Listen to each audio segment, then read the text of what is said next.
Okay, so today it's a beautiful day and it's bright and early, which for us is 9:25 apparently. And really.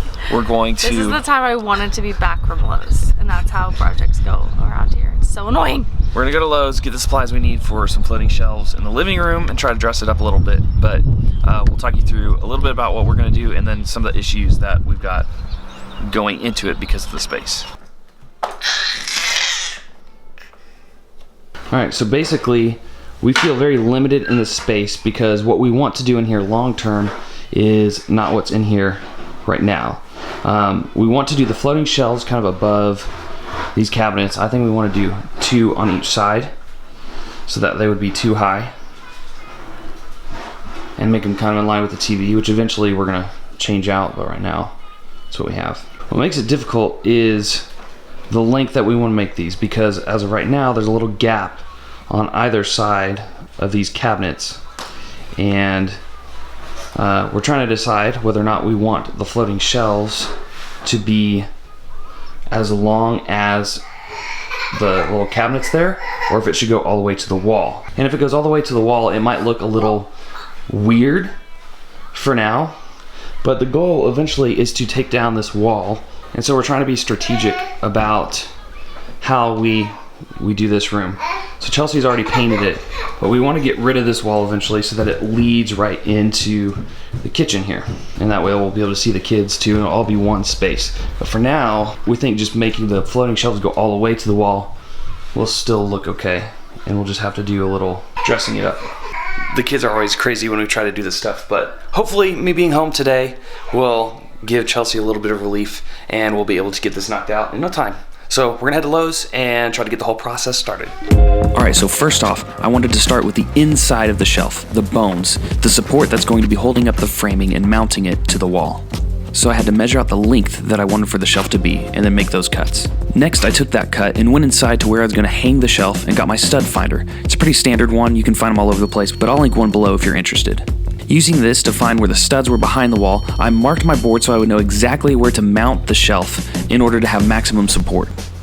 I did the same thing on both sides of the room, and once I made it back to the garage, I used those boards in order to mark where the studs are on the other 2 shelves as well. A helpful tip would be to mark your boards right and left so you know that which ones go where, because obviously the studs are going to be different on both sides of the room. Next, I wanted to measure the support pieces that'll be spread out throughout the inside of the shelf, holding up the frame. It'll make more sense in a second when you see it, although don't follow me step by step without watching ahead first, because as you'll see, I measured this wrong. But once you find the right measurements for the width of your board, you're going to make additional cuts to give each shelf as much support as possible. I chose to have 4 supporting arms inside each shelf. Please hold for intermission. I was in charge of the kids that day. You're not being loud again. Not being loud again, yeah. Why are you doing? I'm just filming. Is that okay? What are you guys doing?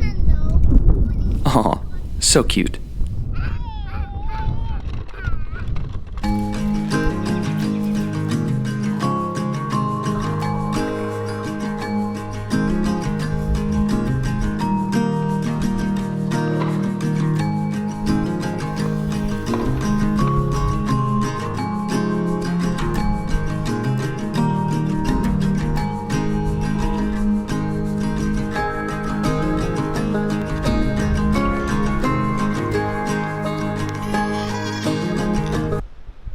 Ew.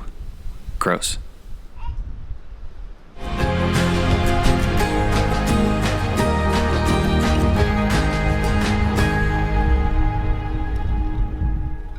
Next, I got out my Kreg jig in order to drill starting holes into each arm so that I could mount each arm to the support board.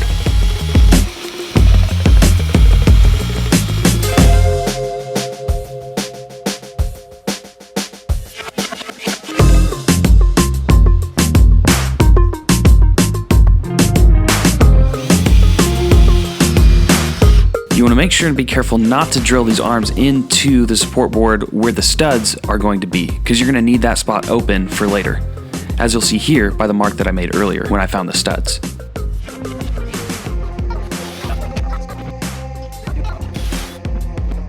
This was a rather tedious process, but if you're anything like me, I like to put in my headphones and listen to some good music or my podcasts.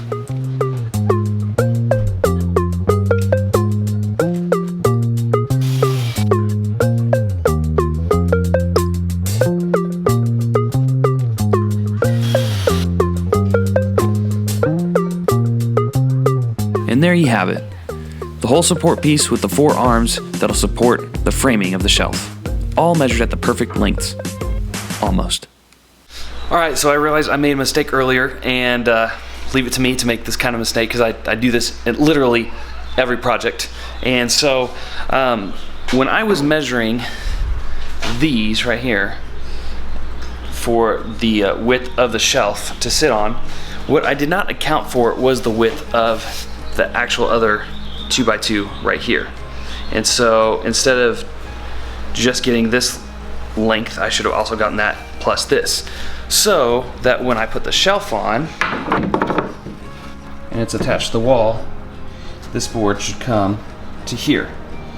So fortunately, it's an easy fix, and all I'm gonna have to do is take these back off that I just put on and trim them there. So I'm gonna mark it with my pencil, trim that where it's supposed to be, and then it'll be good to go.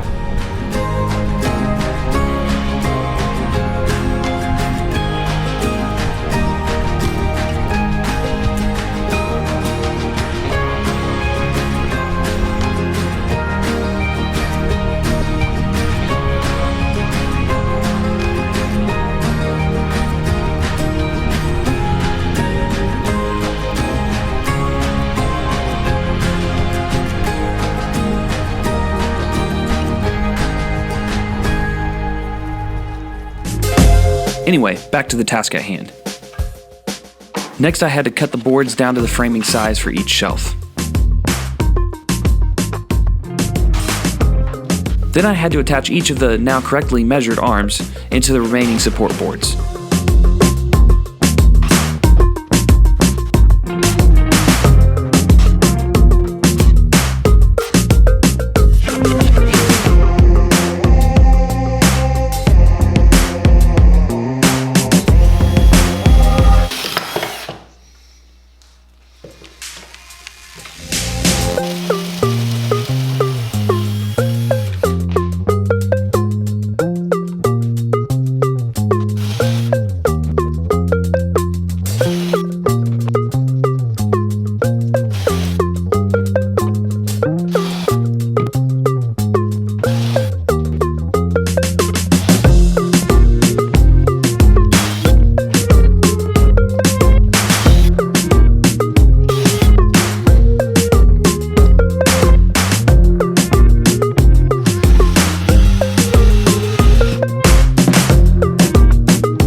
Ta-da!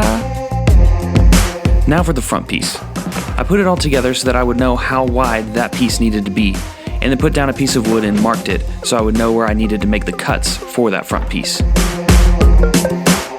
This would all be so much easier if I had just had a table saw. But alas, this'll do.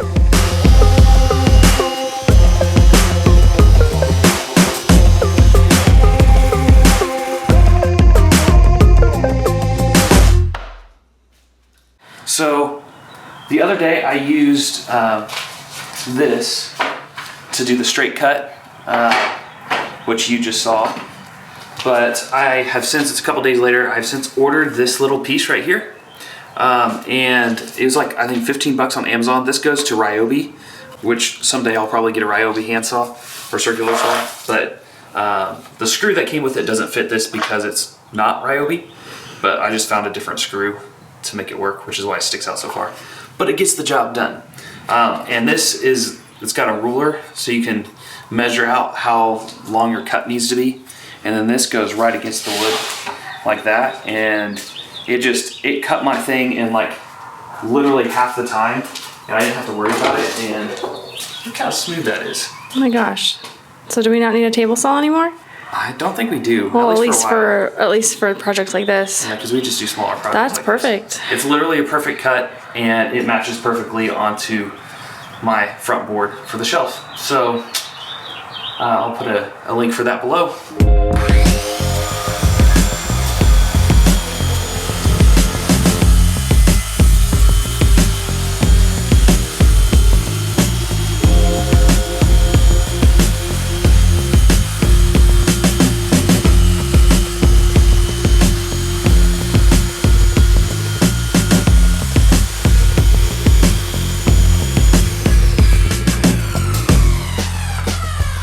That is a lot faster. It's that easy. It's great. Once I had all my front pieces cut out, all I needed to do was use a brad nailer to attach it to the other pieces in order to fully frame out the shelves. A helpful tip would be to aim the brad nailer into the boards the way I am, because the nails tend to bend side to side as they go into the wood, especially if they hit a knot or something like that. So this way, if it goes side to side, it doesn't stick out above or below the wood. Hopefully that makes sense.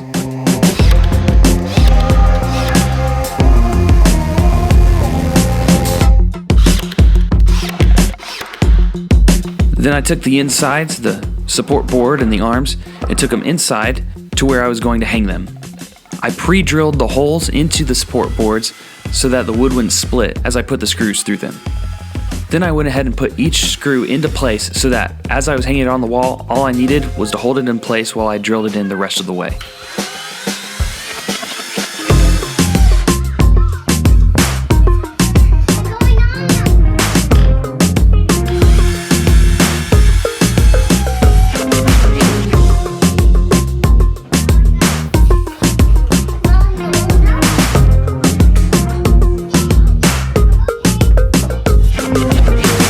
Then rinse and repeat for all the other shelves, and then you have a finished product that looks something like this.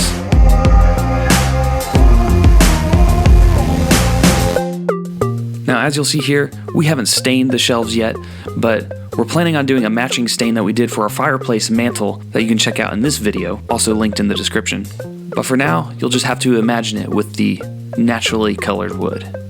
And that was how I created our floating shelves for dirt cheap and not too much work. All right, so this has been my attempt at making these floating shelves. Hopefully they help you out if you're trying to decide if this is something that you want to do. Thanks for watching. Give us a thumbs up, and we'll see you in the next video.